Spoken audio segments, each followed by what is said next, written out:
Adi iyo xaaskaaga amba adig iyo odagaaga markaa isdagaashaan dagaalkiina see ku xalisiin ilaa waqti inteynay ku qaadataa mar kastana yaa dareensan inuu dadka asiga raaligeliyo. assalaamu calaykum waraxmatullaahi wabarakaatu. seetiin saaxiibadii ma ii fiican tihiin? xaalkiina ka waraba, maxaa haysaan?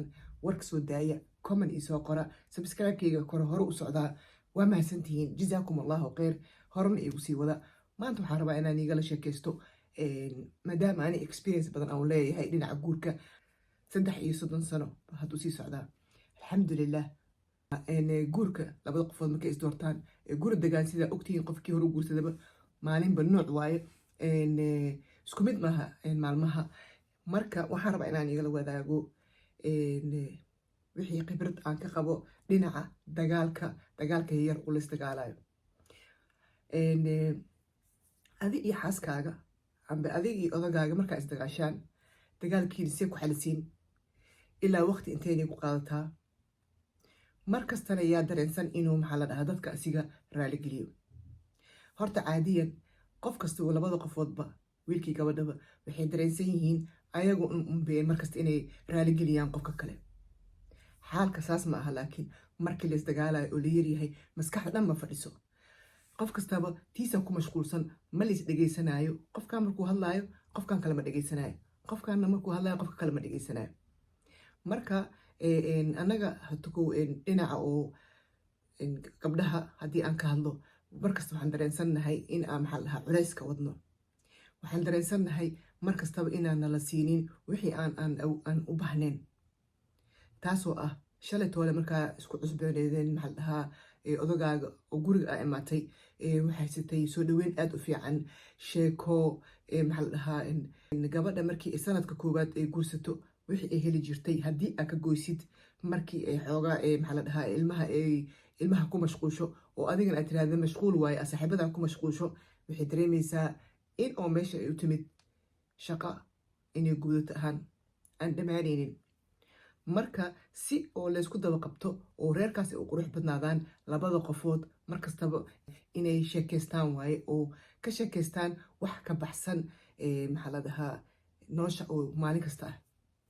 markii dhalinyara leeyahay oo ay shaqada badan tahay oo caruur la korinayo, dagaalka wuu badan yahay. markasta qofku wuxuu rabaa dagaalkaasi inuu ku guuleysto. buuqa la buuqaya asi inuu markastaba in laga gardaran yahay in la caddeeyo, laakiin arrinta saas ma aha.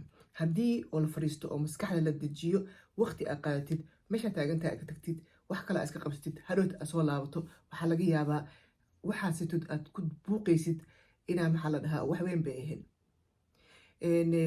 markaa yartaha oo kaleentood oo familka aad gurigaaga hooyada aabaha aad joogtid, walaalaha markaa isdagaashaan u fiirso. haddaa hal maalin kale aamusan tihiin, maalinta labaad idinkoo ogeynaa wada hadlaysiin a sheekaysanaysiin. sababta keenaystaasna waxaa waaye ma iska sugaysiin wax badan, ma iska sugaysiin inaa qofba qofka kale uu raaligeliyo amba qof kale inuu xanaagsan yaha uu dareemo. walaashaa amba walaalkaa waa isdagaasheen, guriga hooyada aabaha joogtaa, waa isdagaasheen. markaa isdagaasheen hal maalin kadib waba iska iloobaysiin because wax badan iskamaada sugeyninaha. marka saasoo kalea loo baahan yahay qofka labada qofood isqabaan guriga degan inayn wax badan ina iska sugin. sida guriga hooyada aabaha oo kaleentod waaye, wax isbedela keliya waxaa waaye guriga idinkaa ka mas-uula, qofkaaleetadna waa qofkaagii, laakiin madaxa korkiisa inaad ka saarnaatid maaha, asigana madaxa korkiisa inoo kaa saarnaada maaha. in laysku naxariisto oo dagaalka waqti la qaato, shaydaanka laga cudublaysto, xoogaa yar dana kale la qabsado, aan laisku soo taagnaanin maanta oo dhan oo reerkii iyo gurigii iyo in la iloobin dagaal loo soo fadhiisan maalintaasitod. oo waqti qaado, shaqadaada tag, ayadane shaqadeeda nolosheeda kale ha qabsato. hadhowti isfiiriya wax maaminiiga soo dabcay. hadduu noloshiin wax kasoo dabcay wada hadla, laakiin haddii aa meesha aad taagantahay weli taagan tahay, weli qofkaas kasii dheeraaw oo guriga danahaada kasii qabso, ilmahaaga fiirso, asina shaqadiisa fiirsado. qof waco oo saaxiibada ama walaasha waco, fikrad ka qaado. fikradda lagu siiyane oo walaasha ama walaalka kusoo siiyane sidee tahay ha usoo qaadanin.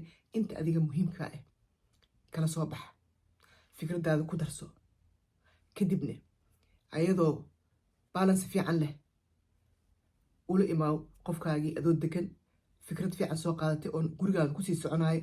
sababta guri kastaba fikrad gooni ku socdaa, guri kastaba wuxuu leeyahay maxaa la dhahaa sirtiisa u gooni ah. marka way isbedelay maalin kasta nolosha. da' kasta waxay leedahay maxaa la dhahaa horumarkeeda ay leedahay.